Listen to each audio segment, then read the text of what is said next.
حضرت نوح علیہ السلام کا اصل نام کیا ہے؟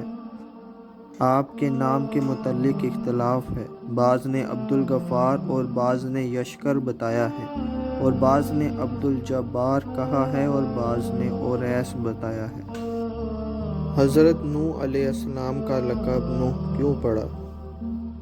نوح کے اصل معنی رونے کے آتے ہیں، اور چونکہ آپ اپنی امت کے گناہوں پر بکثرت روتے تھے، اس وجہ سے آپ کا لقب نوح ہو گیا، اور یا اس وجہ سے کہ آپ اپنے نفس پر روتے تھے، اور اس لیے کہ ایک مرتبہ حضرت نوح کا گزر ایک خارش والے کتے پر ہوا، تو نوح نے اپنے دل میں سوچا کہ یہ کتنا بد شکل ہے، تو اللہ نے نوح کے پاس وحی بھیجی کہ تو نے مجھے عیب لگایا ہے یا میرے کتے کو؟ کیا تو اس سے اچھا پیدا کر سکتا ہے؟ حضرت نوح اپنی اسی غلطی پر روتے تھے۔